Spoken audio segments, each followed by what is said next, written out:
Aaron, welcome back to the podcast. Thanks for having me. So, we had a conversation back in COVID times, in fact, about one of your previous books, Gather Around Cocktails. But for those who didn't get to tune into that conversation, who are you and what do you do? I am a writer and a journalist, and I've covered the drinking industry, for a lack of a better term, craft beer, whiskey, spirits, cocktails, bar culture for nearly 20 years. I can't believe it's been that long, and I've written 12 books. I pump out a book about every 18 months or so, and this one's the latest one. It's on vintage spirits, and it's called Dusty Booze. So, it's interesting that you mention that you pump out a book every 18 months because one thing that strikes me about Dusty Booze is that it's got a much different voice than some of the other books that you published. It's got a much more, I guess, sort of narratively focused and character focused approach to this admittedly bizarre world. So, can you just give us a bit of a preface on what Dusty Booze is all about, and then maybe we can, wade in and start dealing with some of these interesting characters that you've encountered along the research path for it. Yeah, for sure. I mean, Dusty Booze is unusual for a lot of the booze books that are being published out there. It has no pictures. It has no recipes. It's 400 pages of narrative, between a hardcover with a dust jacket. And for whatever reason, the publishing industry doesn't seem to publish a lot of those books, which is what I'd like to write. Not that I disliked writing whiskey books with recipes or books with lots of pictures and great art, but this is a more serious take on spirits. Not that it's not fun, of course, but it's more, if you're a fan of David Gran or someone like that, I don't even think you need to be a spirits fan to enjoy the narrative, which is one man's search for Howard Hughes's supposed spirits collection, which he left in his office when he died in 1974, I think it was. So that's the overarching narrative of the book. And then throughout, we look at, what are other collectors collecting in both the world of vintage bourbon, vintage rum, tequila, liqueurs, and why do these things matter? Why should I care about a 1960s tequila? Why should I care about a pre-prohibition bourbon? What can they teach me about how the world was like then, and what the culture of drinking was back then? And are they in fact worth drinking? Which a lot of people wonder.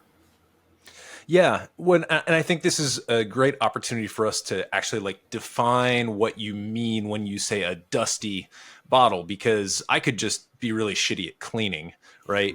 Right. And maybe the bottle on my shelf is just packaging that has been rebranded, but it's maybe this bottle that perhaps looks old and decrepit doesn't actually fall into the category of spirits that you're writing about in this book. So for the completely uninitiated, somebody who's never heard of the secondary market for bourbon, somebody who's perhaps doesn't even know all that much about Howard Hughes and some of these people who are searching out these kind of Indiana Jones style lost collections.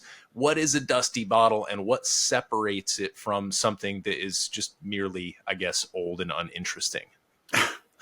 Yeah, and you're right. If anyone who has bottles of booze in their house knows that they get dusty quite quick.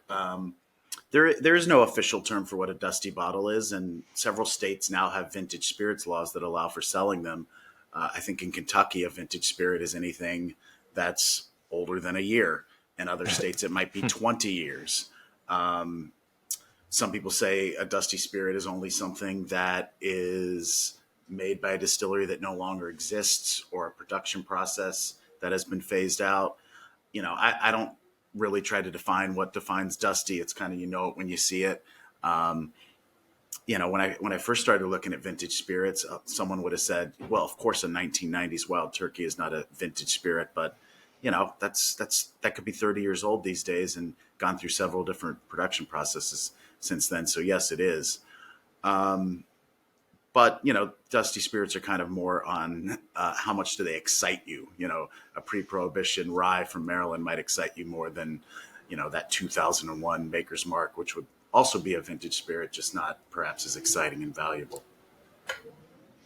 Yeah, and I mean, one of the I think smart choices that you make in the book is you say, well, I'm not going to throw too many value figures at you right now because those will quickly and rapidly become outdated based on the sheer fact that, as you also know, they're not making this stuff anymore.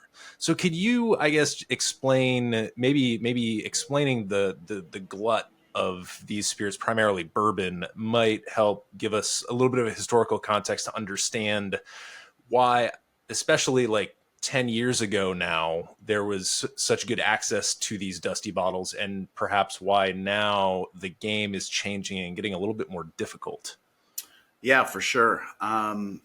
So, bourbon's America's national spirit, and it's what people drank until we get into, the late 60s, early 70s, when bourbon starts being seen as kind of an old man's drink. If you've watched the final seasons of Mad Men, as Don and Roger Sterling kind of start not looking like the young, sexy guys to the hippies out there and start looking like just old corporate men.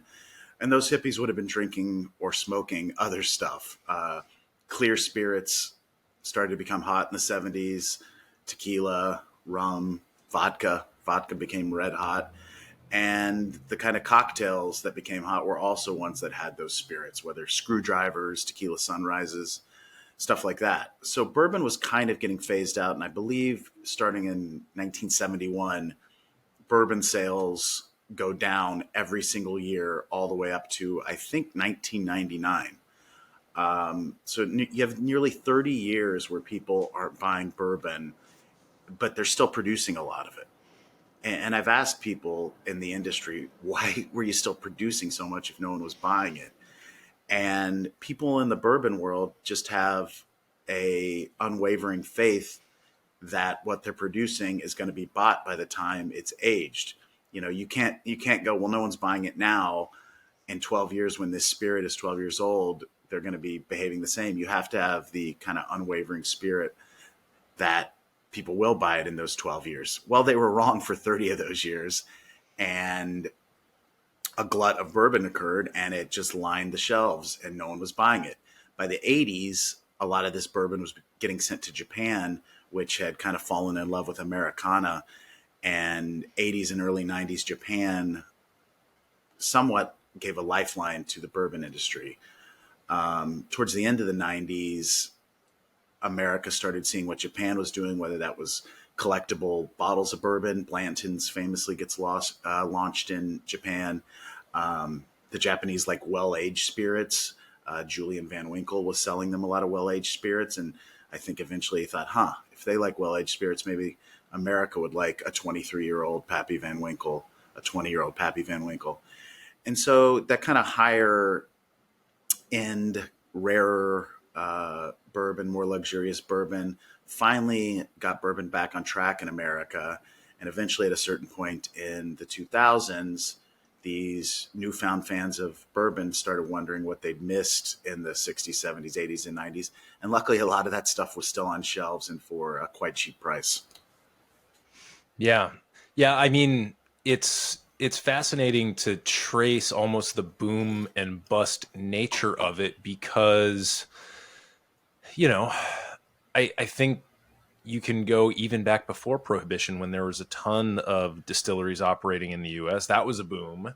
And then we had a Prohibition bust and then a boom eventually again. And now we seem to, I mean, there's almost certainly going to, at some point in the future, be another bust where all the bourbon that's being laid down. I think you and I both are at least vaguely in touch with the number of new distilleries that are popping up and the amount of money that's being invested into just pumping out juice and laying it down right now, because there is so much allocation and shortage going on just in the bourbon world. So it's interesting to be able to kind of go back and forth in time, look at these booms and busts, and try to understand what that means for these kind of culturally significant collections and bottles that you're talking about. So, I mean, where do we go from here? I mean, should we maybe think about like some of these people who are creating these collections at a very high level, because you profile a number of these individuals in the book. I wonder if that's interesting to kind of shift our attention to. Yeah, I mean, the earliest collectors, the earliest dusty hunters who were going to every off the beaten path liquor store, you know, searching flea markets and estate sales, searching eBay and Craigslist when they allowed liquor sales. Those were people that actually liked the taste of vintage spirits. So to a certain extent, if those people are left with tons of booze that the world no longer considers valuable, they're not going to be unhappy because they know how delicious it is. In recent years, you've seen collectors treating whiskey like, stocks or, baseball cards or comic books or whatever. To great success. Whiskey's gone up an extreme amount of value. I mentioned in my book, there's a guy I know who doesn't even drink, and he buys about $400,000 worth of bourbon per year. We've approached close to the absolute ceiling, I think, of what rare bourbon is worth these days. It's slightly creeping back down. I don't know if it's going to crater like baseball cards did in the 80s and 90s. Because, as you said, this stuff isn't being made anymore. And those 80s and 90s baseball cards were being made in the millions. Yeah. But at a certain point, I think the market's going to cool down. The craft beer market is having a nosedive after 30 years of growth. And I think craft beer kind of does the playbook for what bourbon's going to do, because craft beer's renaissance happened a few years ahead of bourbon's. Yeah, no, I think that's accurate. And I think one of the things I'd like to key in on is a distinction that you just made between those collectors who appreciate the taste of vintage spirits versus those who are more interested in the, I guess, like what you might call just a monetary value of an unopened bottle, right? An unadulterated, unopened artifact style bottle. So in your book, you mention some of these potential quality markers that might distinguish spirits that were made decades ago. Some of them are process based, some of them are a little squishier than that. So what are some of the arguments to be made for vintage booze actually being higher quality, or we might call it more delicious than the stuff that's being pumped out today? What are some of those like quality markers potentially? Yeah, and with bourbon, there's really no exact thing that we know well. With tequila, we know old tequila is better because they were using more mature agave. It's pretty simple, and some other reasons. But with bourbon, it's kind of hard to say why was it better. There's a few markers, as you said. What was the corn being grown of a better quality? Corn today is grown for yield. I've heard that the barrels were of a better quality. They were using oak trees that were perhaps 180 years old, and now they're using oak trees that are 80 years old. The older a tree, the more rings, the more potential places for the liquid to go in when it contracts, the more flavor. Distilleries were using cedar fermentation tanks as opposed to stainless steel. Cedar creates its own sort of microflora that might add, signature flavors to, say, Maker's Mark and Wild Turkey, which used to use cedar. Distilleries were not, operated by computer. That was operated by a man who'd worked there for a long time, probably did not have a microbiology degree like a lot of the workers do today, just operated by a man who was going, okay, this seems like a good place to cut it. This seems like a good barrel to blend with this barrel. So I think you're getting kind of one man's opinion on what is good, and that man, like Jimmy Russell Wild Turkey was often right. Um, Entry proof's another big one. The highest entry proof you can legally put bourbon into a barrel is 125 proof in America. You put something into the barrel at a higher proof, the only thing that can burn off as it ages is the alcohol. You take a spirit and water it down to say 110 proof, and it's water burning off, not flavor. So a lot of people believe entry proof is a huge marker of quality. Not everyone uses 125 proof these days. Michter's famously, I think, is at 110. But a lot do use 125 proof just because it necessitates using less barrels, and thus it saves money. Back then, they didn't care as much, and they might put it in a very low entry proof, 100 proof, 105 proof. And that could be another reason why the flavor is so rich. I think it's interesting when you taste kind of pre-1990 spirits at a lower proof, at 80 or 85 proof spirit, there's a richness of mouthfeel that if you say try to Basil Hayden's today, it just doesn't exist. An 85 proof bourbon today is very watery, and I think that's an entry proof issue. Hmm.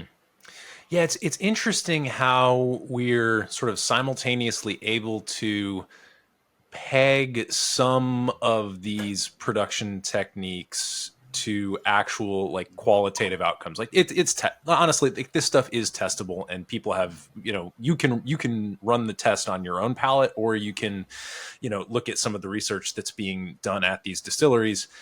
That like entry proof stuff, the cedar fermentation vats, the older oak, absolutely. You know, there's something there, I think. Then you go back to almost like the old masters status, right? With these old blenders who are, it's all like, it kind of reminds me of like a Stradivarius, right? Only a certain number of the Stradivarius violins were made by this old master, and they're still revered today for, the high art that we know for a fact will never be replicated again. So, I mean, that's kind of where I see this start moving from a like objective kind of process based valuation mode to more of like the, hearts and minds, thoughts and feelings, squishy, a little bit more abstract. And I, Yeah. I love that you brought up that excitement is like one of the criteria for assigning value to a bottle. So I guess I was hoping that we might look at some examples beyond bourbon, because I know that the book is very heavily centered in bourbon. It's where a lot of the excitement is. But what are some of the other bottles that you've featured in the book that are also exciting that might be in a completely different spirits category? Yeah, for sure. Tequila is a category in vintage that not a lot of people collect, but I think it's quite exciting. Before, say, 1980, there was not a lot of 100% agave tequila in America. And this one man, this a white American man, um, fell in love with Mexico and 100% agave tequila, and he started importing two brands, Chinaco and El Tesoro, both of which still exist, but not necessarily in the same incarnation. So these Robert Denton import bottles from pre 1999 are spectacular examples of what tequila could be. 1999 is an interesting marker because it's when Beam Suntory, as we know it today, acquires El Tesoro, and many would say, kind of corporatizes the tequila. It's still considered a good product, but not as spectacular as it was when Americans, from Manhattan high-rise skyscrapers were keeping their hands off of tequila. So tequila kind of, in some ways, gets ruined by Americans, celebrities, of course, and the general thirst in America for tequila. Tequila is not like bourbon. We're never going to run out of corn and struggle to make more bourbon. Kind of barrel aging is the one thing slowing down bourbon. Tequila, there is a limited amount of agave, so to overharvest that agave creates a poor tequila, and to over harvest agave means there's not enough agave to make tequila. So this pre kind of 1999 era, you find some spectacular tequila that just doesn't really exist for the most part today. Yeah, it's interesting. I mean, like we're in many ways painting a picture of different types of scarcity.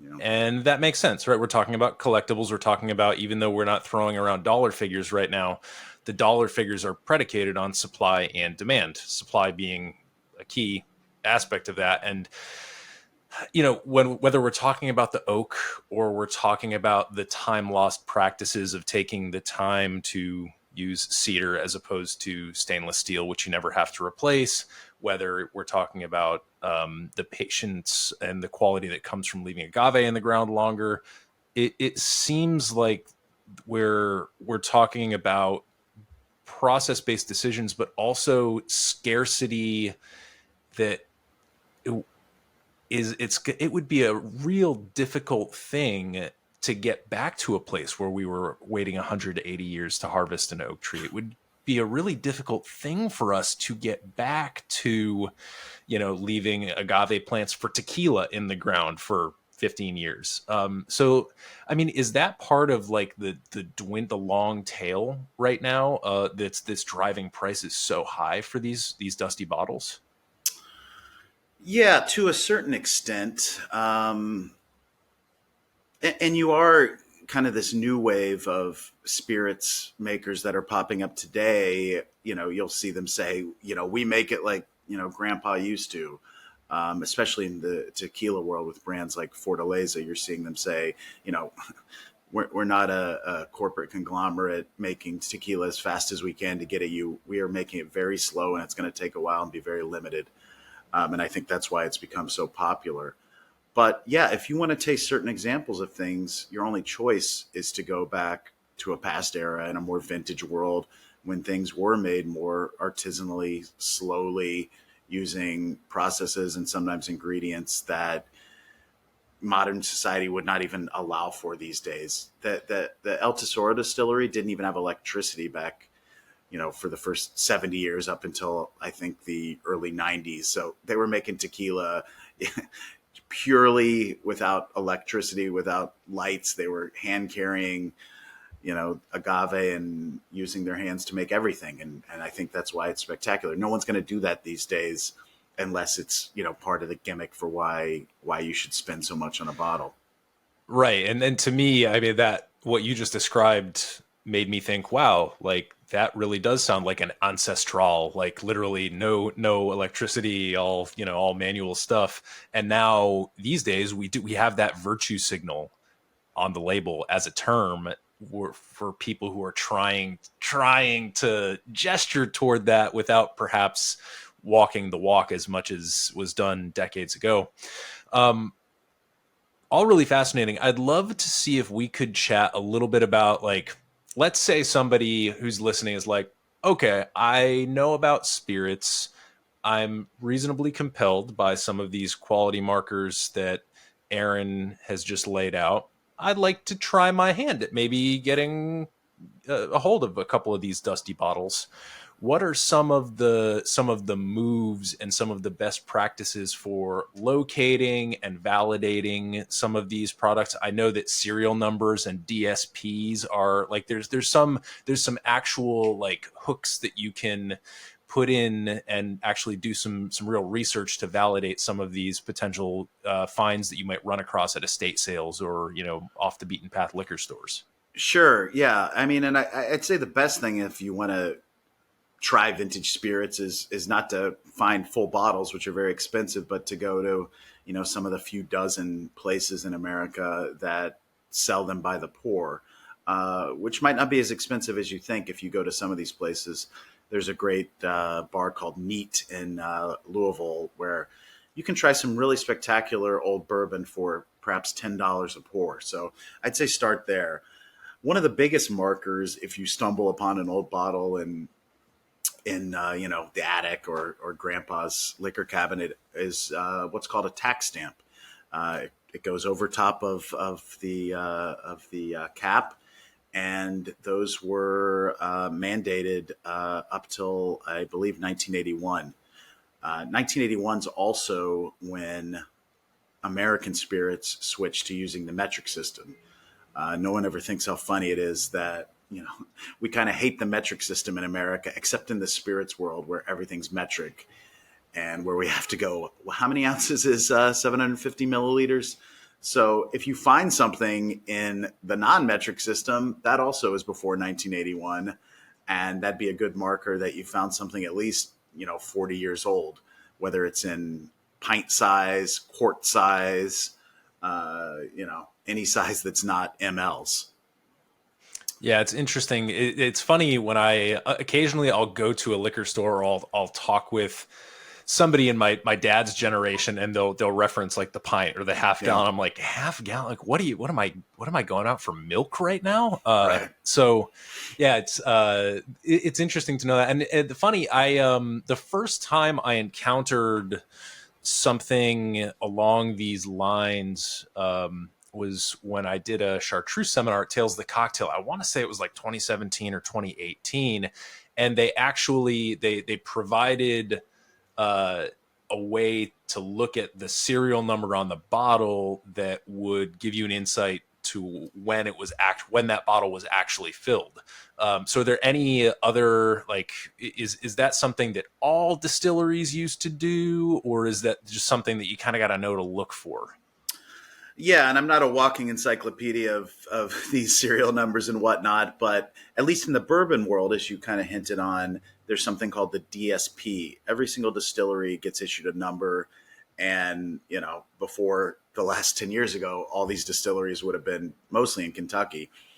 So you look at a bottle and you go, I wonder where this Old Granddad was made. Old Granddad's made at Jim Beam these days. The superior Old Granddad was made at a distillery that no longer exists called National Distillers. Off the top of my head, I don't remember what DSP number that is, but it's easily Googleable. So if you find an Old Granddad bottle, you can look up what DSP it is and determine whether Jim Beam made this or National Distillers made it, and the flavor profile will radically differ. As you said, for chartreuse, you can look at the importer to America. If you got an American bottle, the importer's changed 5 or 6 times over the last 100 years. And at least seeing the importer, you could place a bottle in a certain, 10 to 15 year era, looking at those weird numbers, which can sometimes be called Julian dating. You could perhaps figure out the date. Again, fairly easy to Google those things, and those facts are in my book. I just, I'm not a walking encyclopedia of those, but a lot of the Dusty Hunters are out there, and I'm sure they're rolling their eyes at me for not remembering what 25 number code determines what year chartreuse was made. But yeah, those are some of the things. Well, first of all, how dare you? Exactly. Second of all, I mean, this brings up I think one of my favorite things about the book Dusty Booze, which is the fact that you've got this weird status of somebody who's half in and half out of this. And there was even a transformation where at one point you were like, I was obsessed. I needed to taste Howard Hughes's booze. Right. So like it's a very dynamic book from both point of view, in that sometimes you're acting as like an expert and a collector, and sometimes you're just standing back and looking at these people as if they're aliens, and because like it's a very unique and idiosyncratic thing to do. So like, I don't know, what are your thoughts about like your relationship to all these people who are doing this really intense passion project of collecting this booze? What was that like for you in interviewing and just being around them? Yeah, and I do have a collector's mentality. If you look behind me, there is a lot of alcohol, but there's, I can rein it in to a certain level, like some of these guys can't. You can always collect harder. You can always, go to one more liquor store or spend more time on the internet. And some of the biggest finds in the book were because those people went the extra mile. I kind of like to go to the extra mile when working on a story. I guess my obsessions have gone that way instead. But there's stories in the book of people that have got a list of every single liquor store in a state and then gone to them over a year. Um, that's a lot of work. And as I got into vintage spirits, I was, at the start of being married, having children. I couldn't drive around to every liquor store on planet Earth, and that wasn't something that necessarily appealed to me either. So if I stumbled upon a weird place, if I stumbled upon a weird bottle, I certainly would try to access it. I've always tried to taste all these interesting things, but I've never quite had the drive to spend all day on eBay or Craigslist or going to estate sales out in the country looking for this stuff. So yeah, it has given me both a certain kind of jealousy, actually, that some people had the motivation and passion to do this and made massive scores over the last 10 years. But at the same time, as you said, I can kind of remove myself and recognize I just don't have the drive of collecting like some of these guys do, which in many ways supersedes a family life and a love life and even a work life. Yeah, it's interesting the range of extremes, and I mean, like, just the sentence like, I'm going to taste Howard Hughes's Dusty Booze is like a fairly strange sentence to be uttering or writing. So I don't want to give too much up about that whole plot arc, because it's fascinating. It's a wild ride that kind of arcs throughout the book, and I think that alone is reason enough to purchase this and check out this strange history. But you mentioned a moment ago the option of bars, right? So we've been talking a lot about liquor stores and sort of like the off-premise side of Dusty Booze, but I'm wondering if we can just take a couple minutes to talk about the role of bars, because in the book you mention a place from where I am here in Washington D.C., Jack Rose. It has one of the largest whiskey libraries on the planet. It won Tales of the Cocktails Best Bars a couple of years ago. And there's also another bar that's opened recently here in DC called the Fountain Inn that's run in part by somebody who collects all these rare pours. So even just within a couple miles of where I am right now, there's a couple places that really focus on the vintage, the rare. So what are your experiences on the on-premise side of things? Yeah, so as bars started to want to build elite whiskey collections over the last 10 years, at a certain point, there's only enough pappy to go around in, Washington State or California or wherever. So certain bar owners started realizing a way they could differentiate themselves was with vintage pours, especially if they could access a National Distiller's bottle of Old Grandad for dirt cheap. They could turn a $10 find of 1960s Old Grandad to, $50 a pour. And as I say in the book, selling vintage spirits wasn't legal, but it wasn't necessarily illegal either. There are, I think, 4 states now where it is on the books, 100% legal. Kentucky, North Carolina, New York, and Washington, D.C., which as we all know, has no laws, right? Yeah, a little ironic. Yeah. So those 4 states were kind of where vintage bars first started appearing. Jack Rose never advertised itself as a vintage spirits bar per se. They just had such an incredible wealth of spirits and had been around so long that if you're open for 15 years, eventually what you opened with is a vintage spirit. I think they were somewhat decimated during the pandemic. I know he sold a lot of bottles. You can probably speak to that better than I can, but from what I understand, he's back and well stocked.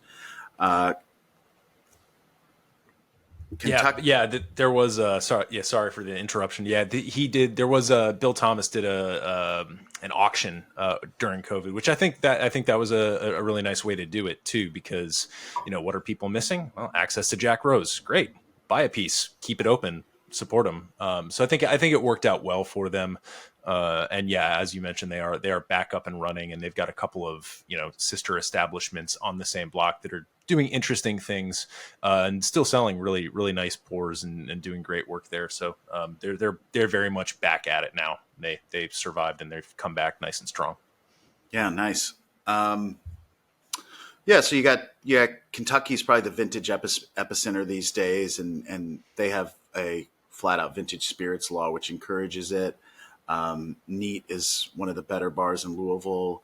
You have Revival in Covington, right across the river from Cincinnati. Justin's House of Bourbon in Louisville and Lexington is more of a retailer, but you can drink there as well. Um, there's lots of bars throughout Kentucky that you just stroll in and wow, they got some vintage stuff. They might not even advertise it. They've been open so long. Um, Seattle's got a place called Cannon, which frequently wins awards more often for its cocktails, but it has such a big vintage spirits list. It has to be put on an iPad. Um, the doctor's office also in Seattle, which plays a key role in my book, and Howard Hughes's collection also has vintage spirits, which kind of go outside of the realm of just whiskey. And a lot of these bars have started to go outside of just whiskey into liqueurs, rum, tequila, and all sorts of other oddball things.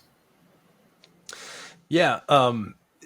So part of what I enjoy about some of the vintage spirits, and something that I actually experienced here in DC at the Fountain Inn, was a couple of the gimmicks that accompanied the bourbon glut, so to speak, right? So anybody who notices that stuff is not moving in a way that it should, anybody who's motivated goes turns their brain onto marketing mode and says, well, how can we make this more attractive? How can we package this perhaps so that it'll move? And so when I was working with the Fountain Inn, I was helping them a little bit with some of their menu writing and design. And I had the chance to try one of the chessmen Yeah. from the decanters. So do you want to maybe bring us into this weird little backwater of the bourbon glut?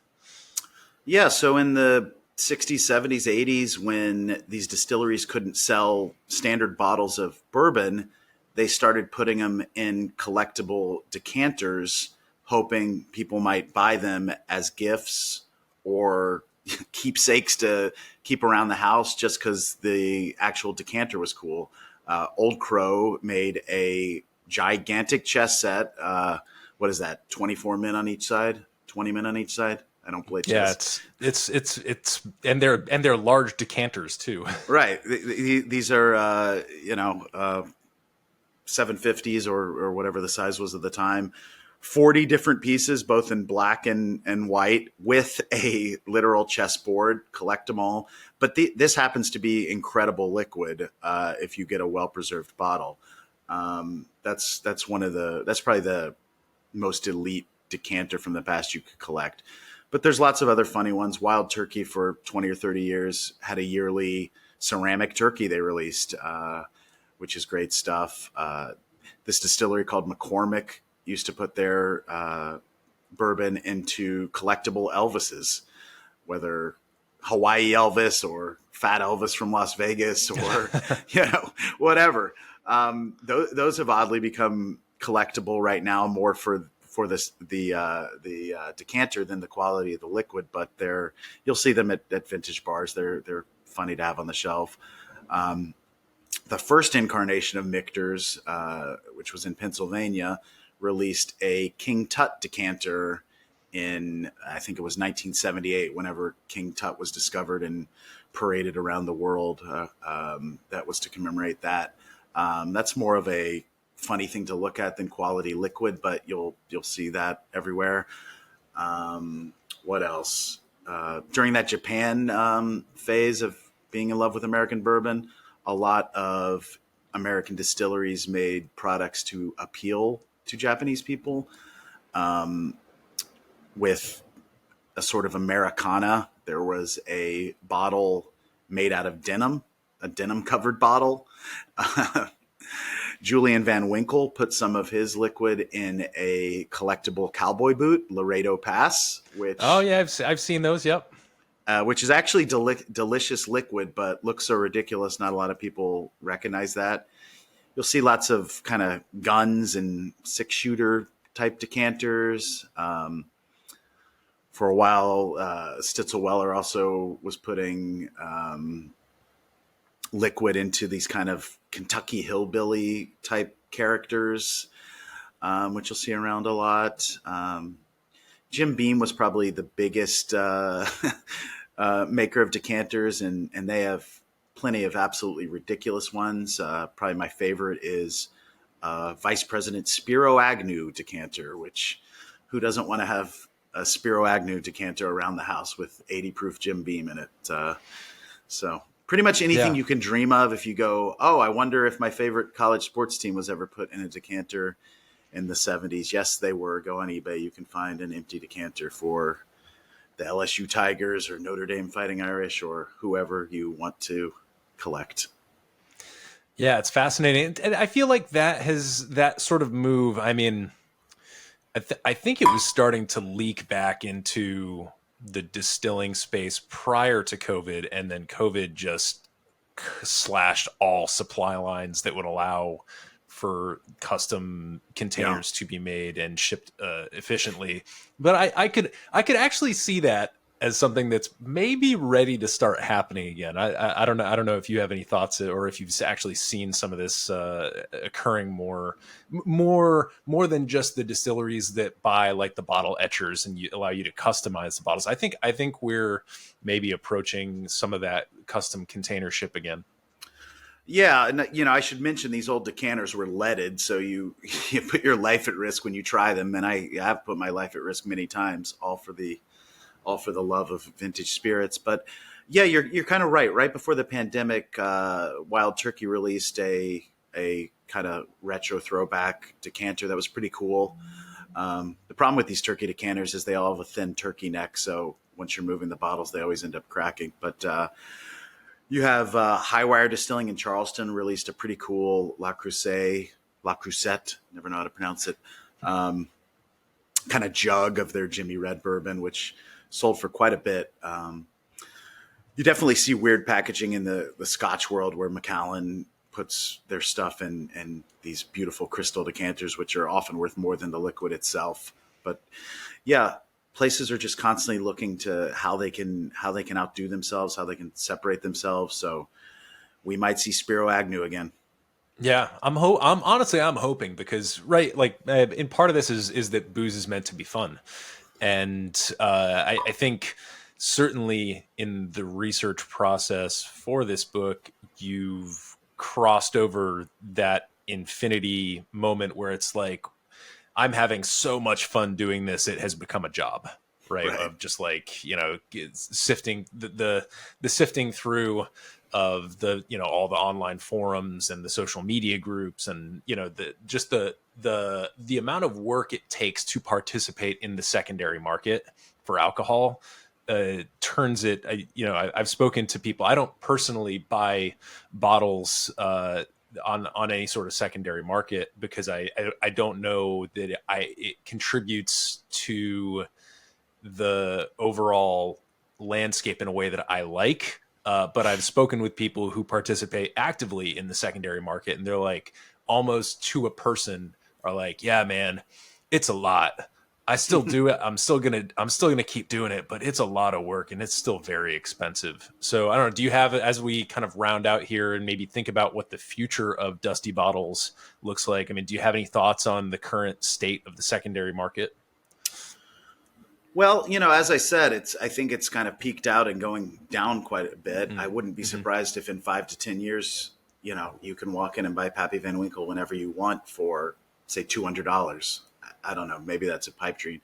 But you got to remember, Pappy 20 came out for the first time in 1994. We're at 30 years of Pappy Van Winkle. So if you're a guy who's been buying allocated bourbon for a long time, after a while you're going, God, this is the 15th straight year I've accessed a bottle of George T. Stagg. It's got to get a bit boring. You got to have more George T. Stagg or Pappy Van Winkle than you can ever drink. and you got to start moving to other categories or things to collect. So I think you're seeing that with a lot of people. There's always new breeds of people just getting into the industry for the first time, parsing what it all means and how to access things. But that's why I think you're seeing a lot more people look to the past and see what they missed, what they can learn about the past, and what they can find that's even rarer than a new release of Pappy Van Winkle. Yeah, for sure.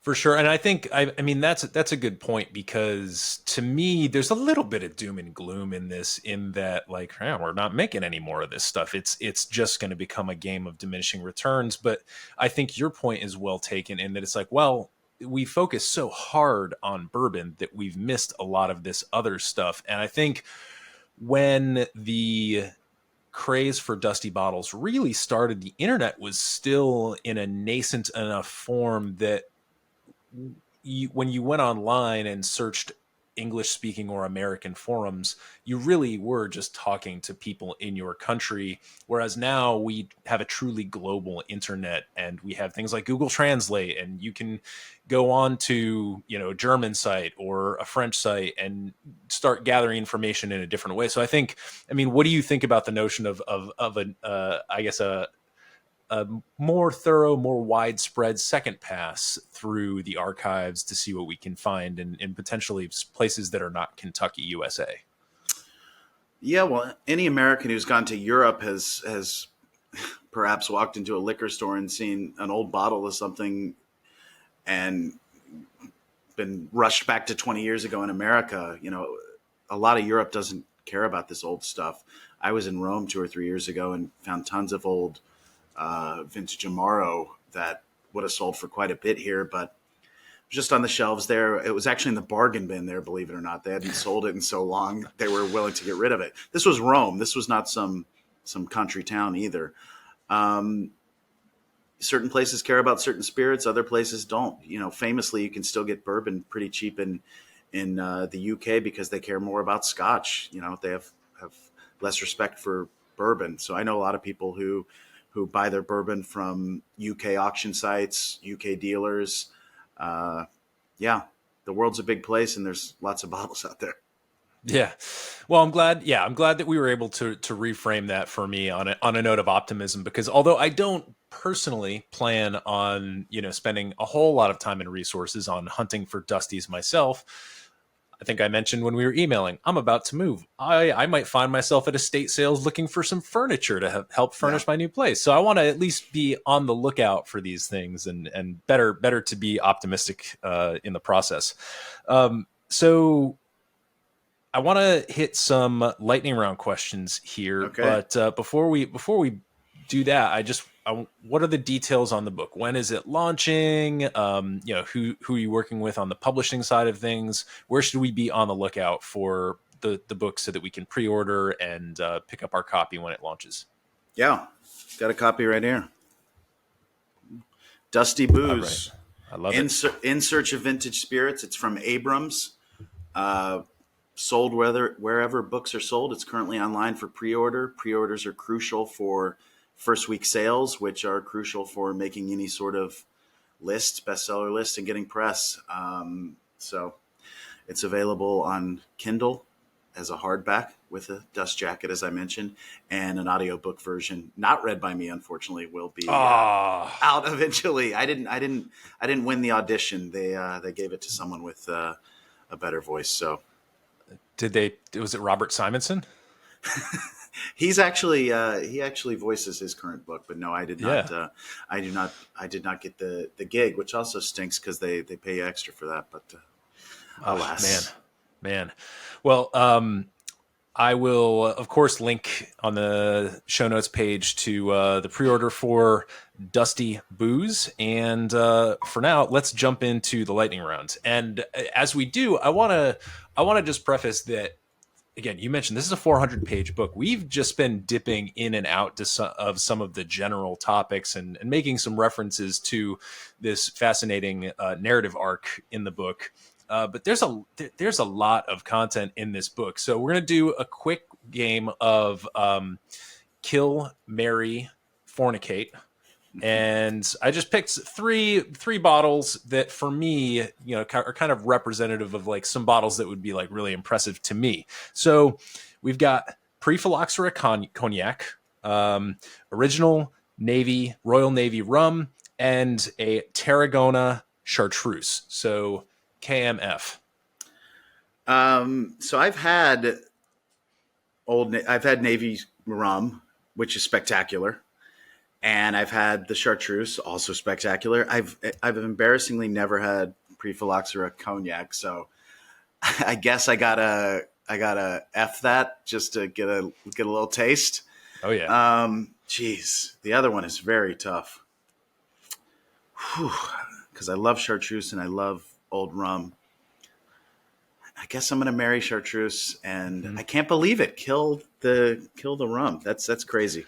That's the problem with these games is that you find yourself in the most making the most bizarre choices. But yeah, I think we have a prayer of some distillers going and making some rum that is of an approximate character. Not to say anything of quality or value, but of an approximate character. I think we can get back there. But you're right. Yeah, I agree with that. And pre-phylloxera cognac. I mean, we didn't drop too many dollar values in the book, but that was phylloxera was like the 1870s. So now this is 160, 170 years old almost.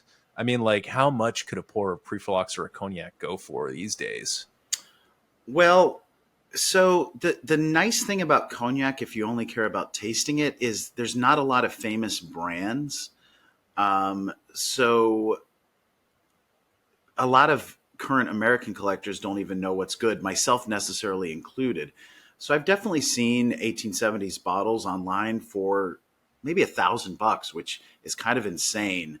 You know, other ones I've seen for tens, if not hundreds of thousands of dollars with the bigger names and better provenance. It's kind of crazy. I've never tasted it because it is still somewhat accessible even for a non-moneyed person these days. But yeah, you know, go to one of the big auction sites and search pre-phylloxera, and you'll find stuff that if you've had a few drinks at night, you might be crazy enough to put a bid on.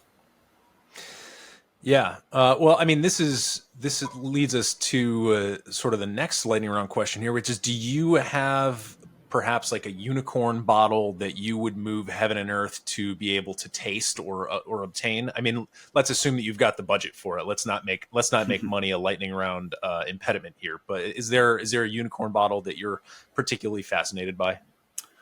You know, I've been very lucky to taste most of the iconic old bourbons and ryes, whether, you know, Stitzel Weller from a past era, Red Hook Rye, which was a unicorn for a very long time, and now I've tasted it quite a bit. So I'm not sure there'd be anything in the bourbon category. A big one for me is the famous Ray and Nephew 17-year-old, which was the basis of the Mai Tai. Appleton Estates kind of released I don't know what you'd call it, a modern mock-up of it last year I think it was called Legend 17, which I did try and which was good, and which also sells for a ton on the secondary market. But Ray and Nephew 17, there's apparently 2 bottles on planet Earth, and both are sealed, and I don't know if they'll ever be opened. So I'm not sure I'll ever taste it, but that would be at the top of my list. Fantastic. I love how much rum comes into the vintage spirits conversation. I think rum is one of those categories that's fairly ascendant these days because, especially, we were talking about Europe. Europe has been doing rum far better than the US has been doing rum for decades and decades now. So I think that's just something for people to keep an eye out for. You in researching and writing this book, there's a lot of historical figures from the 20th century. The introduction's fascinating because you're on the phone with this character from your narrative arc, and you're you're trying to guess. He's keeping a secret about who this elusive collection is about, and you're just guessing these high profile people.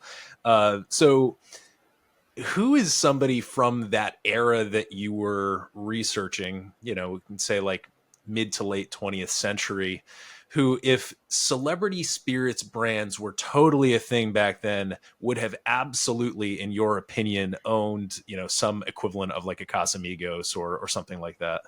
Yeah, it's a fun question. Well, there is one guy who is barely talked about, but I wrote a story for VinePair a few months ago. Bing Crosby, the famous singer and actor, was responsible early on for importing Herradura to America. It wasn't considered a celebrity spirit, but he still appeared in lots of newspapers talking about it. Um, Obviously, if this was this era, you got to look to the Rat Pack. There's no question that Sinatra and Dean Martin would have had their own spirits. I mean, Sinatra just did free shilling for Jack Daniels, but he would have almost certainly had a spirit in this era. Yeah, no, those are great call outs. And I think I've been trying to, as we've been talking here, figure out, like, because I think I'm like even further removed from this collector's craze than you are, in that, like, I mean, you can see behind me and even what you can't see, I've collected a lot of books, but it's not the same as booze. I don't really, and I could care less about actually having the collections. And so part of me has been looking for a way in to try and understand exactly what's giving people the value and the pleasure. And I mean, it seems like it must be that connection with history to a certain extent. So maybe as we round this out, I'll throw that over to you. I mean, like, do you think that whether it's the ability to experience what would have gone into the original Mai Tai, or, knowing some of these like historical, like little touch points, like this cognac was around at the same time as Thomas Jefferson, is that really the heart of what's driving some of this? Well, the one vintage thing I somewhat collect earnestly is birth year bottles, Mm. which for me is 1979, which is a while ago, but not so long ago that the prices are insane. Um, and I don't know why I collect them. I like, maybe as I say in the book, I'm an egotist and I like to see 1979 on a bottle. But, my birthday's coming up in a few weeks and I'll open something from 1979 and you can kind of feel the power of, wow, this was being put in this bottle probably by people who might be dead by now, around the same time I was being born, and now it's here with me, and two people, a person and a bottle from 1979 are having communion together. I don't know. You kind of have to get a little dreamy when you start thinking about vintage spirits and why they matter. Now, to some people, they might say that's ridiculous. Who cares? I'd rather just have something good and tasty from today than something ridiculous that just so happens to have been created the same time I was. If you don't feel that the power of that, then I'm never going to be able to talk you into it. But if that sounds appealing or special to you, I think you get why vintage spirits have such power. I couldn't think of a better way to round out this conversation. I do agree with you, having enjoyed your book, that they do seem to have this power. And I think that you just gave a pretty solid encapsulation of at least part of where that power is derived from. So, Aaron, one more time, the book title and, where folks can go and grab it.